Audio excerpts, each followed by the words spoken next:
Course. So I'm Sarah. I'm sharing the screen right now. I'm originally from Salzburg in Austria, and I'm studying supply chain management at the University of Economics in Vienna. Um, we found the group because we attended the social logistics seminar. Well, not a seminar, but a focal course about social logistics. It's a two-part course, and the second part is going to be about sustainability. Um, and yeah, the background to our project was we we were really thinking hard about a project or a problem we could tackle, and this kind of spoke to us. We thought it was very interesting, and we think we found a very good solution. Um, yeah. Do you want to say Thank anything, you. guys? Uh, if Sarah, I can introduce myself if you don't want to add anything. Oh, that's fine. Thank you. Okay. I'm Dilara. I'm originally from Turkey. Right now, I'm doing supply chain management master in University of Vienna and economics. For my background, I worked in an American foundation for more than a year. The foundation fights against to climate crisis. And I was also working with the ninth most famous scientists of the country, and we did a great optimization project. Normally, my career was focused on sustainability and optimization. Actually, that's why I'm doing that master as well. But right now, I have a new interest, which is also humanitarian supply chain logistics. And thank you for everyone giving us that opportunity. My name is Bogdana. I am originally from Ukraine. Actually, I am studying in Germany at CUNY Logistics University. So yeah, if you know, CUNY Foundation is actually quite related to the university.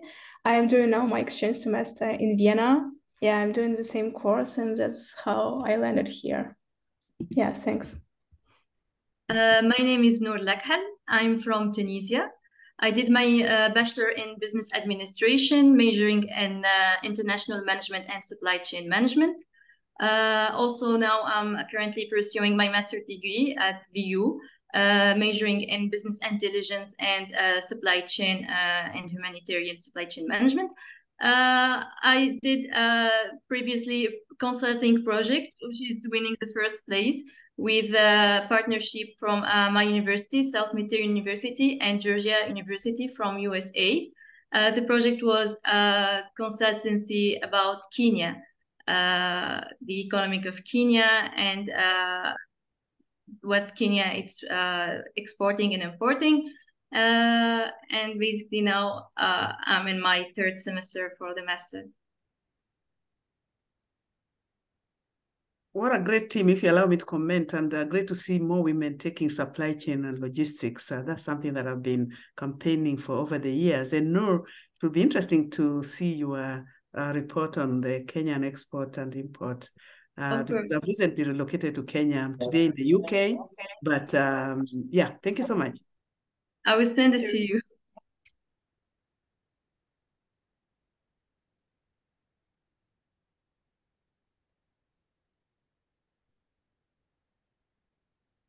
Thank you guys for those introductions. And we have one more judge here who just joined us, Roberta.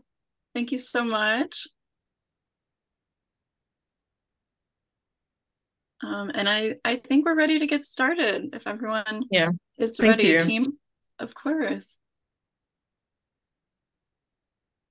Okay, team. So I will give you, I'll keep time, 10 minutes. Just let me know whenever you're ready. Okay, perfect. Thank you so much. I think, yeah, I think we're ready now.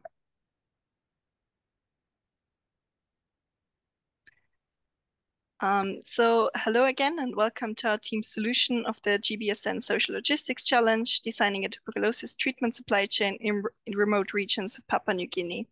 As we've already established, we are team Arah, we're Dilara, Noor, Budana, and Sarah, and we'd like to present you our project now.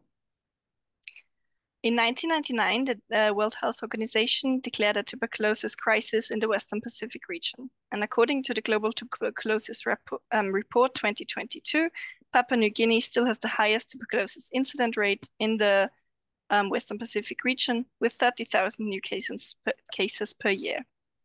80% of the population lives in rural areas with limited access to health and social services. The landscape is dominated by unpaved roads, tropical rainforests, and rugged mountains, and it poses another challenge to universal health coverage. With that context, it's time to define the problem we had to solve. Tuberculosis can be easily transmitted through the air by coughing, sneezing, and this disease leads to the death in 50% of cases. However, approximately 85% of people can be cured if they get the currently recommended 4 to 6 month course of anti-tuberculosis drug treatment. Unfortunately, the access to health and social services is very limited in rural areas in Papua New Guinea. Furthermore, the health system supply chain is significantly hampered due to inadequate maintenance and frequent impassability of the roads during and after rainy periods. The use of inland waterway transport is also not recommended due to the frequent hazards posed by the Coral Sea and the presence of large crocodiles in rivers. As a result, traditional transportation modes prove to be inefficient. Recently, unmanned aerial vehicles and unmanned ground vehicles have gained interest from academia and humanitarian organizations. To prove the potential of these technologies related to the identified problem, we gathered data from academic researchers and interviews with humanitarians. According to the academia, drones and autonomous vehicles can operate with no onboard pilot, resulting in savings in personnel and operational costs. Drones can also operate under time pressure, which is necessary in the response phase by delivering anti-tuberculosis drugs to the affected population. Building on these advantages, let's now... Oh, sorry. I missed a thing. Oh, no, that's fine. Sorry. We'll now examine the opportunities that arise in the context. These are increased accessibility to remote areas, rapid deployment of technologies in the response phase, reduction of last-mile delivery times, and challenging terrain. However, the adoption of autonomous vehicles in humanitarian supply chains also depends on regulatory and legal barriers and their attractiveness for stakeholders. Given Papua New Guinea's difficult terrain, the main challenge of UAVs is the relatively low energy supply. To avoid this, Lee, Zhao, and Liu propose a collaboration between UAVs and UGVs, where the UAV may charge itself repeatedly with help of the UGV, which in this case acts like a mobile charging station. And with that, I'm going to hand over to Brana.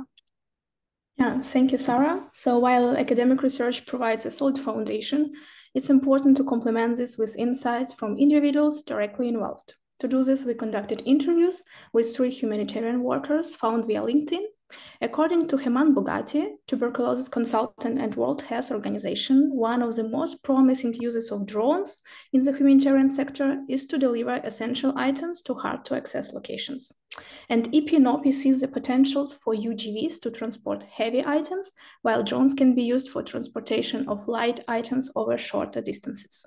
Notably, the interviewees say that the drone-based delivery takes only 15 minutes to travel 10 kilometers, compared to the conventional modes of transportation, which take 1 to 2 hours in a very difficult terrain.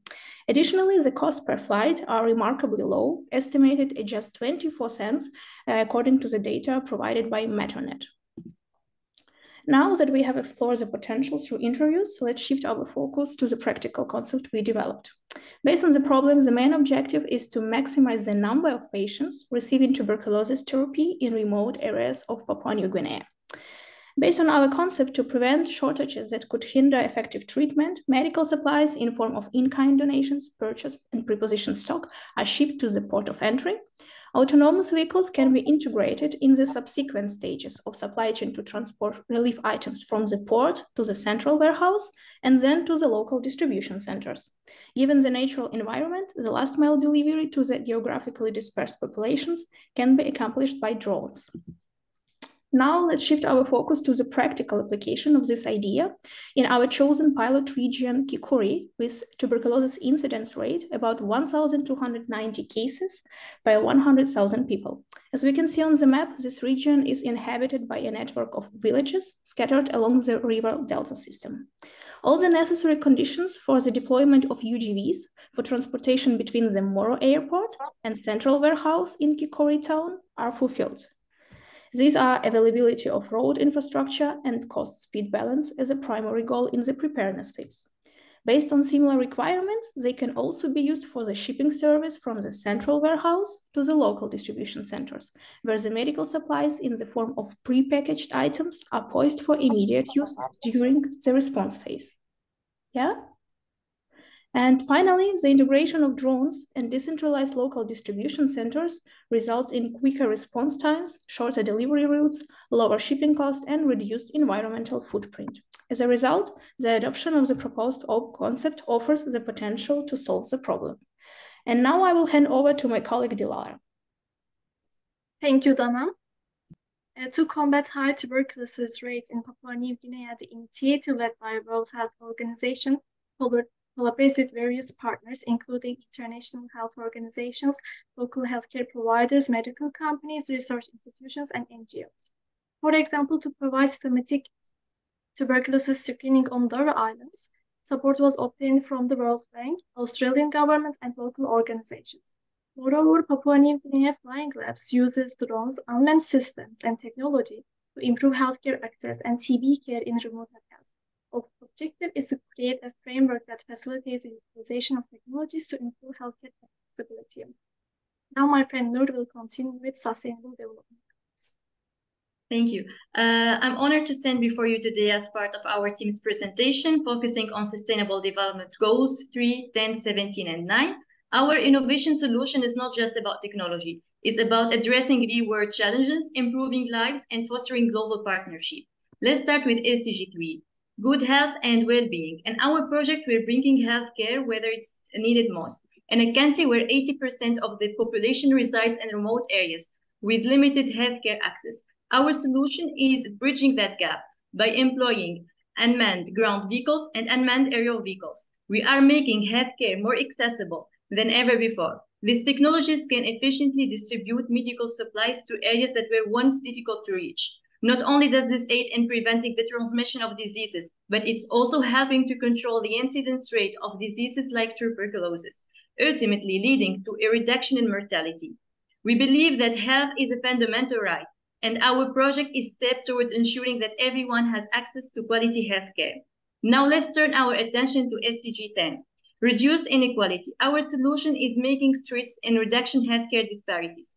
We are ensuring that healthcare services and medicines are distributed equally between urban and remote areas. This approach not only improves health outcomes for underserved communities, but also empowers local economies by creating job opportunities. By doing so, we are contributing to reducing economic inequalities in the region.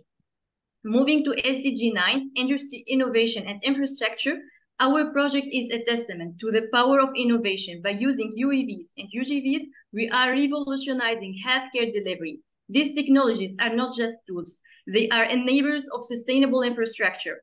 They help us establish better communication networks and increase accessibility to remote areas. We are proud to be at the forefront of promoting technology for the betterment of society. Finally, let's discuss SDG 17, Partnership for the Goal. Our project embodies the essence of global cooperation. Effective implementation requires collaboration between governments, non-governmental organizations, and technology providers. Together, we can overcome challenges and effectively deploy UAVs and UGVs for healthcare delivery. This partnership is the cornerstone of our success and the key to achieving the Sustainable Development Goals. In conclusion, our project is not just about technology. It's about fulfilling our commitment to a better, more equitable world. By addressing SDGs 3, 10, 17, and 9, we are taking significant steps toward a healthier, more inclusive, and interconnected global community. Thank you for your attention, and we look forward to your support as we work towards a more sustainable future. Thanks again.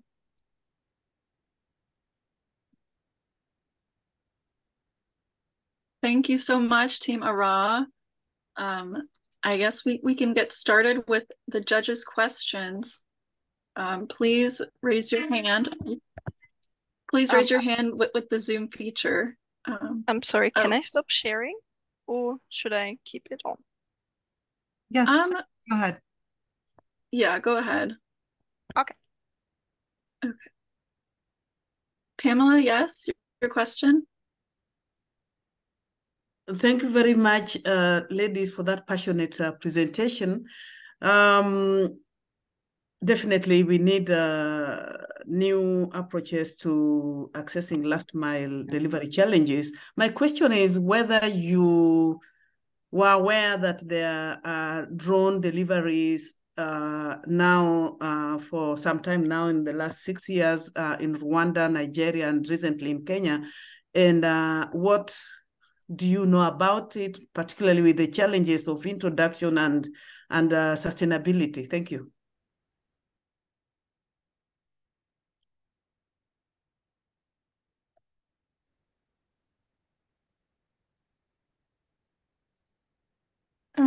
I may start answering the question. So yeah, we got used, we read that many countries already employed actually drone delivery. For example, Ghana has deployed a fleet of drones and they launched this project in 2019. Also, they have the ambition to become the world's largest drone delivery state.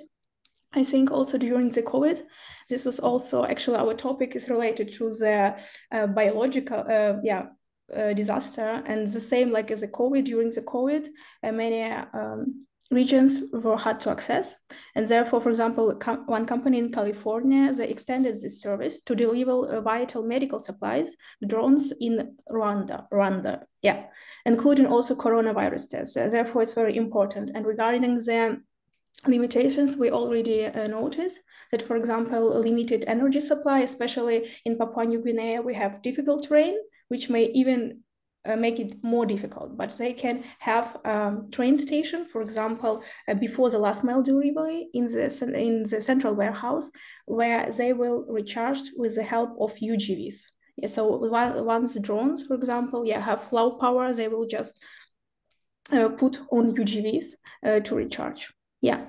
And of course, this will also help them to operate without fixed stations. And regarding the environmental footprint, of course, it's better than using, for example, cars. Mm-hmm. Thank you very much. And one last question. Definitely, this is an idea. But have you talked to any stakeholders on the ground and sought their views, their perception on the idea? So we conducted interviews with some people living in Papua New Guinea just to get overview, okay, how bad is disease now and what is the spread, how it is handled, just to get overview. And also one person from World Health Organization. He is a tuberculosis consultant, and he meant, of course, there is a huge potential to deliver medical supplies. It's actually what Ghana also doing now. They carry exactly medical supplies. So, and to add it, we also read that Medicine Sans Frontier is one company. They already conducted a pilot project, but not in our selected pilot region, but around Kerema Hospital. And they used drones, to transport diagnostic samples from health centers to remote areas, or from remote areas to health centers. So there is a potential, but of course, until now, it's not like implemented in the standardized system on a regular basis. Thank you. So to add on her, it's like the collaboration with local stakeholders is a key element to our project. So it's important to actively engage with government, health departments, international health organization, and pharmaceutical companies. And in Papua New Guinea, we have the Guinea Flying Labs, as my colleague said. It's a local tech hub specializing in UAVs and UGVs. For social goods. They play a crucial role in ensuring the technology aligned with UN Sustainable Development Goals and meet the regulatory requirements. And so by working closely with these stakeholders, we can create a supportive framework for the use of these technologies to enhance healthcare access in Papua New Guinea. Yeah, I also want something. Like the flying labs, they are already providing support for unmanned vehicle activities for the last mile deliveries and humanitarian outreaches. Like they're already actively working for this. I also wanted to add. So MSF has a much larger capacity and, perhaps already working in the health. Why would you not work with them as opposed to trying to start your own? I know they are not in the same area you're working. Did you consider collaborating with them if they could consider moving to the area you want to start? Yes, of course, it would be a great idea. So we actually generalized the section about stakeholders and named all companies which might provide support or technology and so on. For example, such as World Bank, yeah, they give like a certain amount of money like as a credit for 0% loan. And of course, to support the initiative of drones. And they also bought drones, I think, for $6 billion. And the same for Medicine Sans Frontières. Yes, they conducted pilot only in pilot region and not in our. But of course, for the future, this option could be possible. Thank you. Fatima, your question, please. Yeah. In your research and study, have you considered as well the GDP compliance in the transportation using UGV or UAV for transporting the tuberculosis medicine? I'm sorry, could you repeat the question? Sure. I said, have you considered the GDP, good distribution practices for pharmaceuticals? Because the pharmaceuticals you're going to move will be required to be within certain temperature. Based on the information I have, it should not be should be within 15 to 25 Celsius. So this is a criteria as well. Have you considered that when you looked into the last mile delivery? And what type of, because I see that you are talking about UAV and UGV, but those don't have any GDP compliance to make sure that the temperature is maintained for the last mile delivery. And that's important when we are handling pharmaceuticals. Well, I would say for our research project, we did consider it, we did look over it, but we might have not done that in as much detail as we maybe should have. Yeah. Okay, that is important. So please, you should have considered that, because doing the last mile delivery, and if there is any deviation in the temperature, the pharmaceuticals chemical composition might not be safe for human use. So this is very important. When we do move pharmaceuticals, we ensure that it moved within vehicles that has the required temperature control to maintain the temperature all the way till the final delivery point. That's important to consider in your project.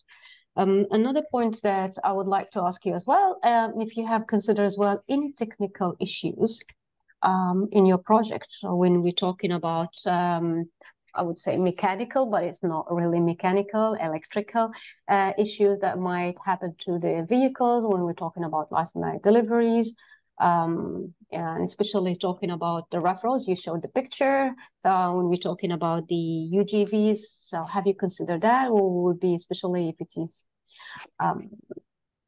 with no human drivers, what will happen if the vehicle stuck in really those kind of roads, okay, especially on the rainy season. So what have been considered on that in that event? Thank you. So we already mentioned the issue with low supply, and what you are referring to is about the controlling. Of course, there are actually two types of vehicles. They can be autonomous, just really purely autonomous, or remotely controlled. And for remote control, we can consider different aspects, for example, such as even smartphone. Of course, with regard to that aspect, we should dive deeper into the IT system, which is now actually on hand in this country, to explore the opportunities. But nowadays there are many options even like SFS systems in humanitarian sector can be also conducted fully offline. So therefore, there are some options. And coming back to the previous question, we didn't consider that, but also to add in, we are aware of the fact that drones can only fly like maximum distance is 28 to 30 kilometers, and they will get like within 15-30 minutes to achieve the final goal. And therefore, maybe also the temperature aspect should be considered within the supply chain network regarding warehouses, local distribution centers, so that they ensure this specifics of storage of medical supplies. But also to add to her, like if we do like a comparison, like compared to the traditional aid delivery service, the UAVs and UGVs still better because it's less expensive and it's faster. For example, the traditional way, it will cost around $900,000 to operate 50 base station and 150 drones, which translate to only 24 cents per flight. So in comparison, conventional transportation methods take 1 to 2 hours in very difficult topography.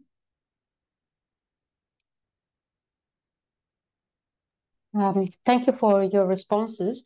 I just want to add to Budan, I'm sorry if I'm mispronouncing your name, just to ensure that the GDP is as well for the transportation of the pharma, so it's really important to consider it.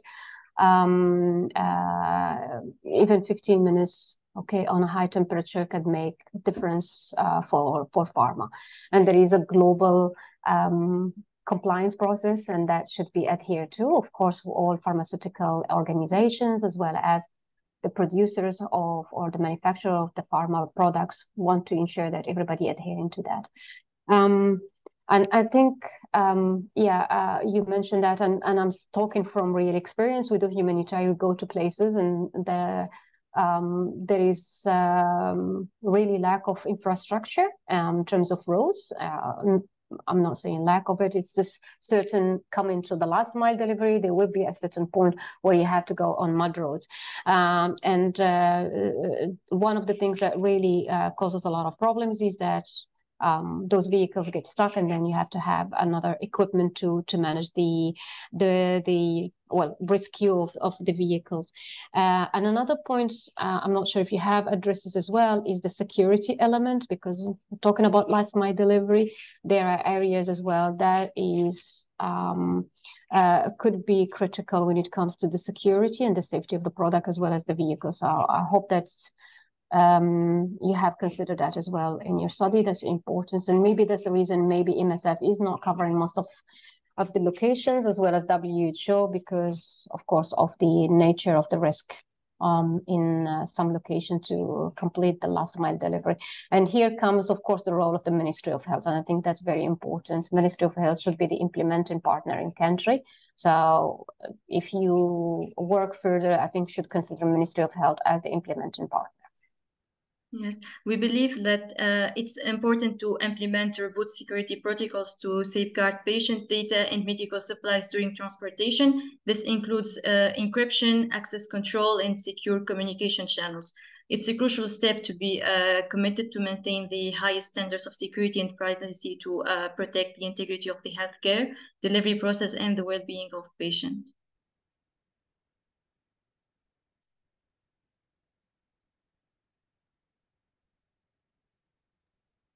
Dr. Madhu? Thank you.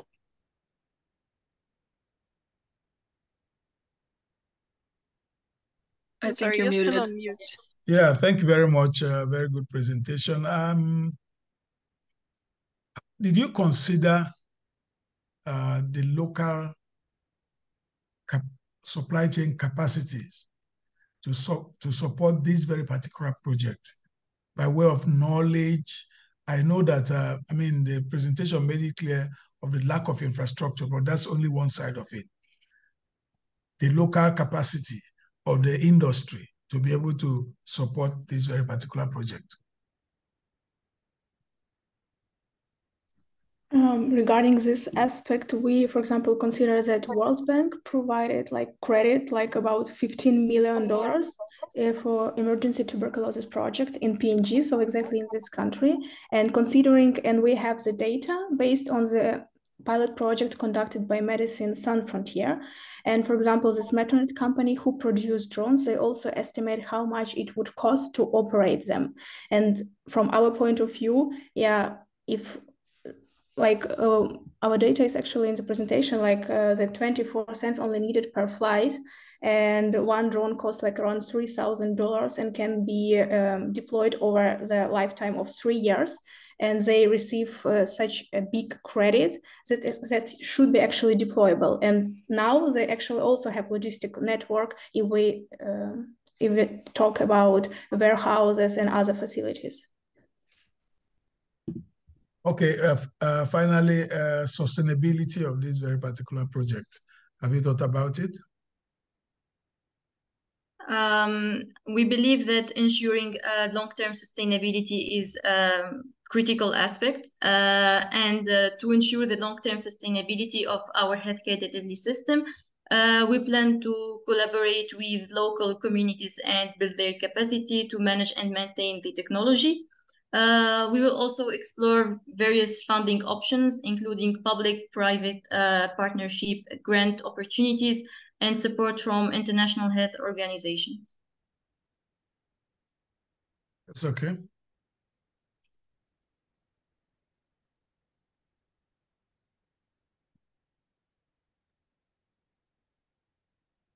Yes, Pamela? One last question. Yeah, I think I saw a hand raised up by Bank, one of the other judges also. But let me just quickly go. I see you're mostly based in the West. Is there anyone who comes from Papua New Guinea or has more connection with Papua New Guinea to sort of understand the context where the project is going to be delivered? We understand and we knew beforehand the importance of trying to get someone from the region to get this project. But unfortunately, none of us are from the area. But when we found the problem, we thought, okay, this is really important and we really want to try to implement a good solution for this. And so in order that we won't just be for people from Europe, and sorry, not just from Europe, but from some people not from Papua New Guinea, that try to solve this problem. We tried to find stakeholders on LinkedIn that kind of give us some context from the area and some context to help us really find out what the people need there and what the context is, because we alone can't really know this. Thank you so much. Thank you. And if there are no more questions, I would just like to thank everybody for joining. Thank you, Team Arah, for your wonderful presentation. The recording will be published on our YouTube page. And judges, you will all also receive a recording. Thank you. Thank you, Team. Thank you, Team Arah. Thank you for your time. Thank Yes. you, guys. Thank you. We'll announce for the your time. winners Thanks. next Monday. So stay tuned. Bye. Okay. Great job. Yes. Thank you so much. Take care. Bye-bye. Good luck, everyone. Bye. Thank you. Bye-bye. Bye. Bye.